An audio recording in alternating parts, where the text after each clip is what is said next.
Hi everyone, welcome to Working at Home with Sondra. I feel like I need a little fun intro.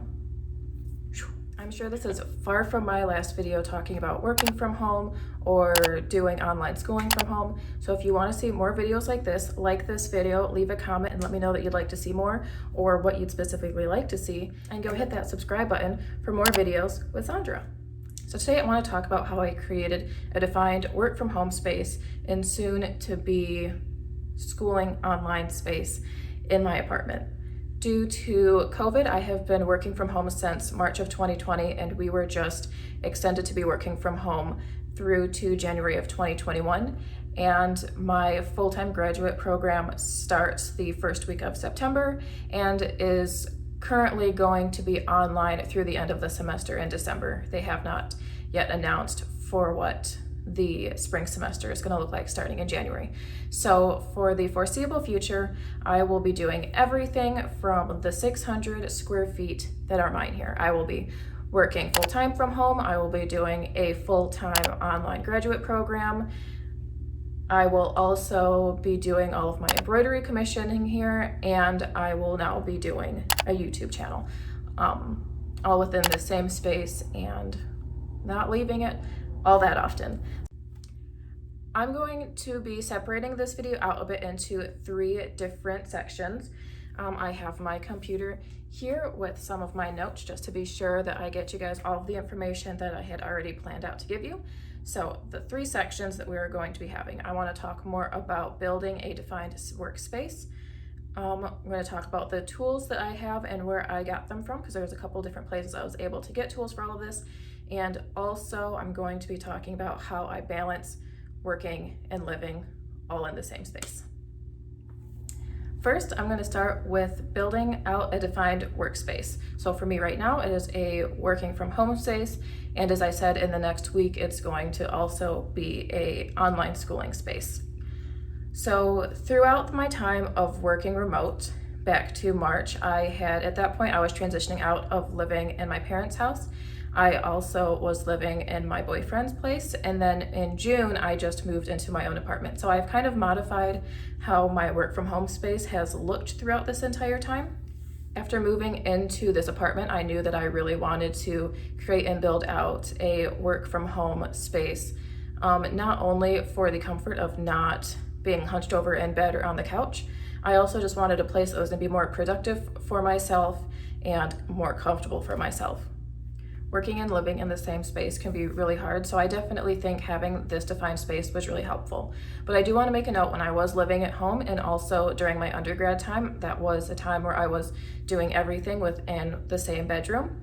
At home, I was able to build out a bit of a space, and also in my dorm room, I feel like there is a way, even if you can't have the most perfectly defined space that you can think of, there is always a way to kind of have a separate area, which is where you know that you're going to go to when you are working and you need to get things done. So it's a little bit of like a mental switch as well. You know, when you're everywhere else, you can kind of do what you want, but when you're in this like one specific area, this is what this space is defined to be for. And so this is kind of how your brain can switch into working mode, which we all know is hard in general, but when you're doing it all within the same 4 walls, it can be really tricky. So for myself, I set a few rules of where I could and could not work.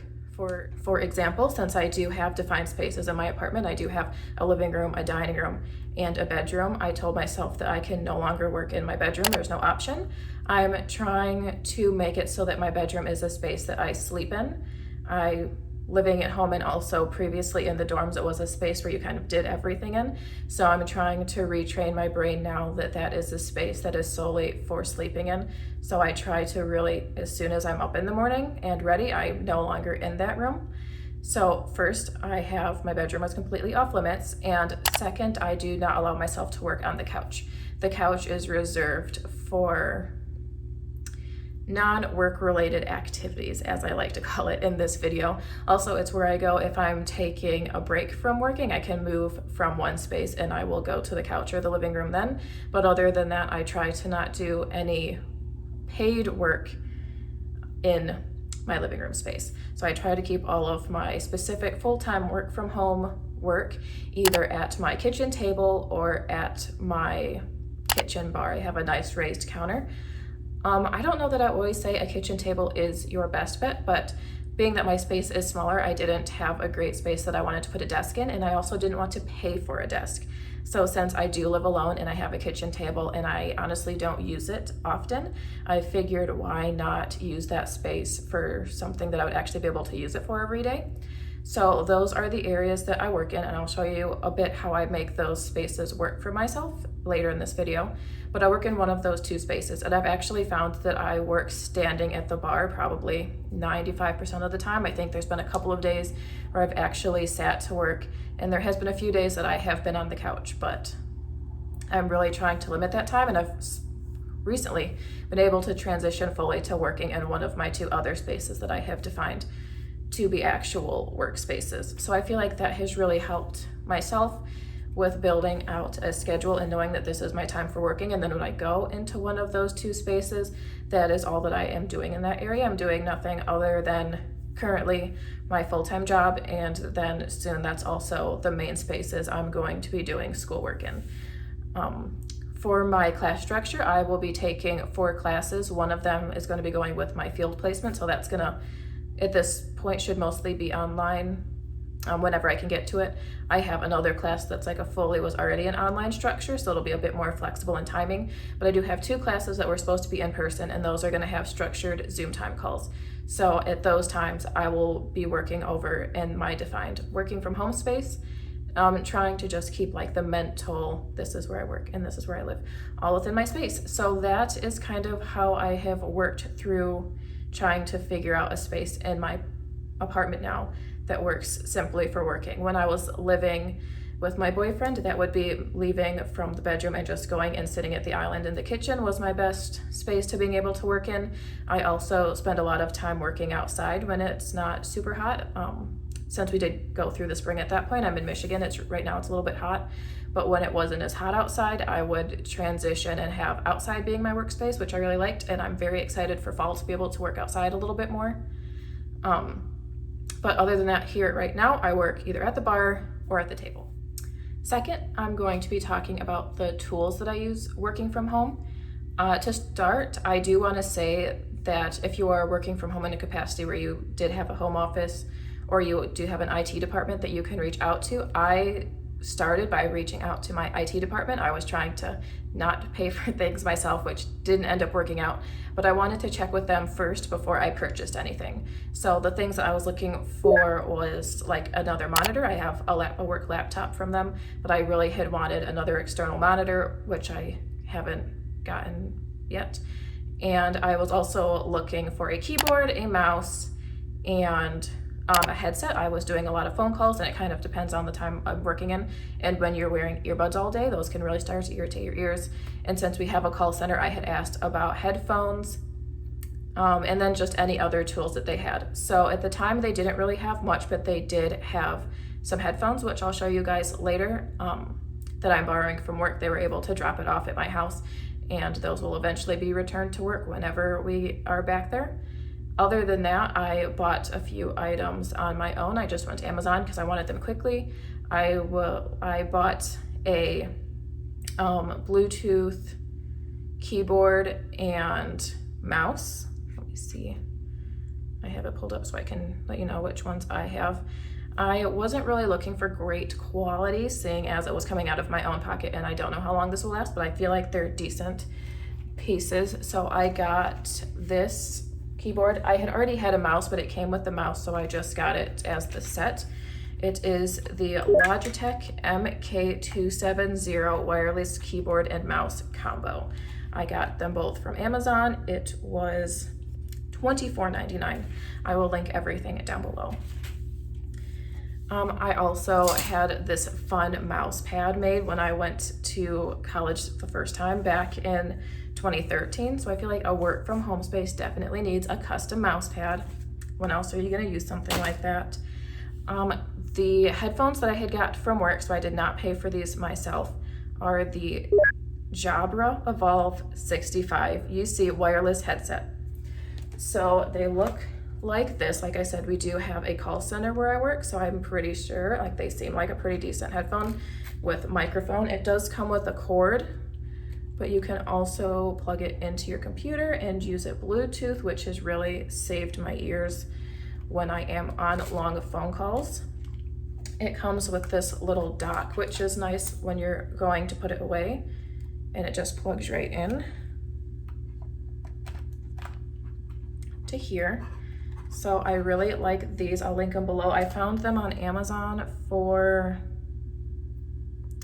$198. So I don't know that I would have ever bought those on my own. I would have found a different alternative. I don't know anything about headphones though, so I feel like these are pretty good quality. I wouldn't really know one way or another, but I like them, and so far they've worked well. I also have this, which was the main thing that I was really wanting when I had this work from home space. It is just a very simple laptop stand. It's $19, $20, $19.99. I like that it folds like this, and it has a little bag that it comes with, so that once I'm not working from home anymore, I can easily bring this laptop stand with me to the library, or once I'm in the office, I can bring it to the office with myself. So it just like slides open, so it would be flat, it'll slide open, and then these raise up. So it's just a pretty simple, low profile stand. It's been working really well. It can be down pretty far, or when I am standing at the bar, I am able to bring it most of the way up. I do want to make a note for this stand. For example, with my work laptop, it is able to open up a lot more, so I can stand and have this most of the way up, and the screen of my laptop is able to open. However, with my personal computer, I can show you, it only goes this far. So if I were trying to stand, the angle wouldn't work out at all. So if I'm using this computer, I can really only have it on the stand to raise it to be a little bit more eye level, or I have to still put it on another object and then have it in the stand. It doesn't open flat like my work computer does to be able to stand with it. So that is the only thing that kind of sucks with this stand with my personal laptop, is I cannot use my personal laptop and stand at my bar at the same time using this stand. I have to kind of still rig it up a little bit to work how I want it to. And then the last item that I bought that I would have been buying if I was working from home or not, I feel like it is one of the most important tools that I have, and it makes me happy every morning, is my coffee pot. She was cheap. I'm pretty sure she was about $20. I'm not sure. I can link this for you as well. I had really wanted a nice fancy coffee pot that I could set up and have it ready in the morning and all of the fun bells and whistles, but in the end, I didn't want to pay for a nice coffee machine, so I just got a simple drip machine. You turn it on, it runs, you turn it off, you're good to go. Can't really go wrong. I've enjoyed it. I found out it's the same one that my mom has, so it will last for a while. Hers has lasted a while. So yeah, those are all of the tools that I have. I feel like they have really helped with not only defining my workspace, but making a workspace that is a lot more comfortable. No longer hunching over while I'm working the whole time has really been a lifesaver. And I definitely think having headphones that are not in the earbuds if you're going to be on the phone for a long period of time is also a lifesaver. So between all of these items, I can't really think of anything else that I wish that I would have gotten for that space. Maybe a more ergonomic chair would be nice. I just have simple like IKEA chairs, but they fit me well, and as I had said before, I don't sit too much. I feel like I'll be sitting a lot more once I'm doing my online schoolwork, but at least for my full-time role, I've been perfectly fine standing and with all of these tools. So I will link all of them below. Let me know if you use any of these. If you have any comments about maybe headphones that are not almost $200 that work well, I would be interested to know for when I do have to give these back, or if I leave where I'm working to be able to get a nice pair. So if you have any recommendations for that, let me know. And if there's any other tools that you use every day working from home or doing school online that you have found super helpful, I would love to know, because anything that will make my life more comfortable and more efficient, I am all here for. So leave a comment for that below. Hello from my working space. So this is where I am probably about 95% of the time. As I had said, this is my work computer, and it does open a lot more. It has a much better range of motion for sitting in something like this. And as I showed before, here is my Bluetooth mouse and keyboard setup. I'm also close to an outlet, which is definitely useful. Having this up and at arm length, I think this could probably be a bit taller to be right at eye level, but it has already saved my neck and back a ton. So this is generally where I'm working when I'm standing, which is generally when I'm working. Behind me here, as I said, I have this, I never said. So behind me here is where I would work when I sit. I do have a large blank wall, mainly because I just hadn't put anything on it, and I also don't want to pay to put anything on it. But it works really well when I am doing Zoom calls, especially because it's going to be when I'm in class. So even though I kind of love to have a fun background, it will be nice no matter what to just have a plain white background. Can't really complain. So this is my table. This is the space where I'm sitting. It's right next to, here's my bar, here's my table. So it's really close. I have my baby blue eucalyptus here if you're ever wanting to hang some in a shower in your bathroom and have that really nice smell and all of the good benefits from eucalyptus. Baby blue, I got mine from Whole Foods. It's going to be going in my shower soon, but I put half of the portion in my shower, and I had this half of flowers, but the flowers have died, so it'll be making its way over. Segue that wasn't needed. Anyways, this is where I am if I'm sitting down. It's just a nice dedicated space. Again, there's an outlet. It has a large white wall for Zoom meetings, and I mean, it's a table, so it just kind of works out, and I don't use it for eating much, as I had said. The third section that I do want to talk about is more of the actual balancing working and living in the same exact space. So I found that boundaries can be a big thing for some people. When I was working with other people being in my space, I feel like it worked pretty well when I was at home. My mom and dad were there a lot as they're both retired. So I feel like it was just the boundary of knowing when I was working and needed to have like quiet working time in my space and when I was able to chat, because obviously going from being in the office pretty much 9 to 5 to being home all day left a lot more time for conversations. So I think just kind of creating some boundaries around when you're able to chat and when you're not. For me, it was usually as simple as if my door was shut, then I was usually on a call or trying to do something very focused work related. And other than that, if my door was open, then I was pretty much fine if there was ever a distraction happening. But sometimes you just kind of need to build those out a bit. When I was living with my boyfriend, it was generally working except for about the 6 weeks maybe, when everything was shut down and he was home for those 6 weeks. And I feel like in that time, it was just kind of known that once I moved all of my things out to the kitchen when I was working, that I was pretty much in work mode and needed to not be distracted too much. Honestly, having him home was kind of the best thing because he would bring me coffee and he made me breakfast and he made me lunch and he brought me snacks.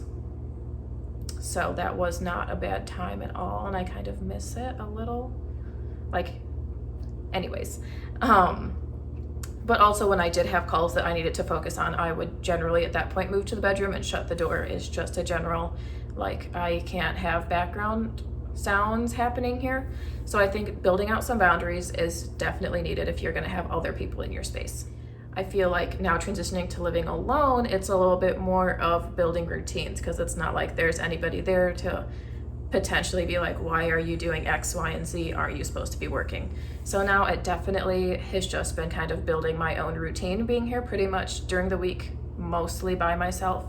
And then on the weekends, usually he's visiting, but I'm not working on the weekends. So that doesn't really apply here yet. Once school happens, I feel like it's gonna be a completely different world, as I've been saying. But for now, I just kind of have made myself a routine that I stick to. So for example, when I get up in the morning, I always make my bed, which I feel like for me is just a big self-care item. I feel like it's one of the things I never want to do, and when I'm having a bad day, it's the hardest thing for me to do, but I feel like most important because the amount that I am home and I walk back and forth when I'm going to the bathroom or getting things, just seeing out the corner of my eye that my bed is made, it just makes me feel better. So I feel like that simple routine, I get up, I usually make some coffee, and then I start working right away, and then I take a break and I do breakfast. So I feel like just kind of building your own routine so you don't just kind of wake up in the morning and I sit on my phone for a while, but sit on your phone for too long. I think you still need the same general routine that you would have if you were going into an office, which I think also is important to say that you need to still schedule in breaks and a lunch hour. I know there are some days where I'm eating all day, so building in a lunch hour doesn't really matter too much, but there are other days where I look up and I've been working for most of my day, and since no one else has gone to lunch, it hadn't really dawned on me to go to lunch. So on my work calendar now, I build in my lunch hour in advance, and I also am sure to take breaks where I move from my work from home space, like I said, somewhere either at my kitchen table or the bar, and I will move to the couch, and those breaks is usually when I like to do a lot of the stuff that I need to get done around my apartment so that I don't have to do them at night. So that's usually when I will I will do dishes, or if I'm meal prepping anything, I'll do them in that time. Or if I have to pick up packages, I'll do that then, or take out the trash, or maybe I'll clean the bathroom. Or the other times where I just sit on the couch and will like scroll through TikTok videos. I mean, anything to kind of just not be on or in my working space. And I try to not be on electronics, but it's 2020. We all know that's difficult. Another thing that I do minimally that I know some people either do more or less is what we consider getting ready in the morning now that we don't have to leave our space. So for me, it's generally just washing my face and brushing my teeth and switching from daytime pajamas instead of nighttime pajamas. I feel like there's such a range. I know that there are some people that actually put makeup on and get ready in the morning, put on real clothes, put on just a real shirt and some shorts. I feel like it also depends how much you are on Zoom with other people. I am generally just on calls if I'm ever talking to another human being, which depending on the week of my work, there are some weeks outside of my team meeting where I don't talk to other people verbally. So I don't do the full getting dressed in the morning with living and working and doing everything at home. So for me, it's just switching from one comfy outfit to the next comfy outfit and walking to my computer. I do feel like that also falls again into self-care. I feel like when I'm not feeling great, the first thing that is easy for me to let go is myself. So I feel like on the days that I'm having the hardest time and I push myself to actually wash my face and brush my teeth and throw on a different t-shirt, it does really make me feel better in the end. So I feel like just even if it's as small as that, it's definitely important when you're doing everything from the same space. Another big thing that I have implemented is my end of day routine and my end of the week routine. So at the end of the day, I don't just leave all of my work where it is at whatever time I'm done for the day and just close the lid and move.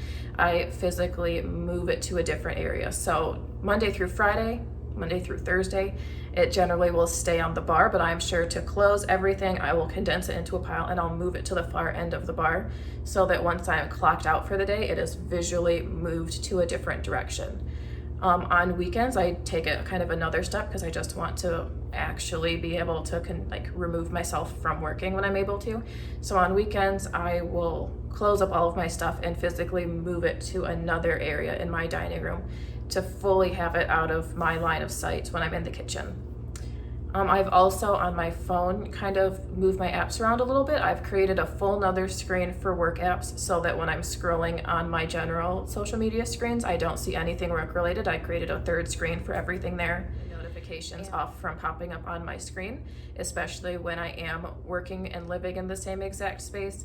When it's after 5 o'clock and I keep getting notifications or emails or dings, it makes it so that I don't feel removed from being in my workspace. So I will turn off all of those type of notifications and potentially just leave the little bubble that tells you on the app itself if you have a notification, because then when you swipe to the screen, you can see that you have one. But other than that, I'm not disturbed in the time that is my own time. So that also has helped me be able to disconnect a lot, especially now that everything is in the same space. So I know in this video that I really did not touch on how I balance school as well. Obviously, I have not started school yet. I start next week. So right now, balancing my time outside of my working 9 to 5 is pretty easy. All I'm doing is, well, now this YouTube channel, but also just my embroidery pieces that I have a few commissions on. So that's pretty easy to navigate. If I work 9 to 5, then I transition my life into the living room and I just kind of do those other things. But in the next couple of weeks, once I start school, I will definitely make another video and kind of outline how and where I am fitting everything in, because it is my goal and dream to continue doing everything that I'm doing and also succeed at school. So I will figure out my schedule and then report back to you all on how I'm managing all of that. So like I said before, if you want to see that, subscribe and hit the little notification bell, because that will be coming sooner than I'm even ready for it to be coming. So that video won't be far behind, I'm sure. And as always, like and leave a comment below on this video. If you implement any of the things I talked about today, I'd love to hear about it.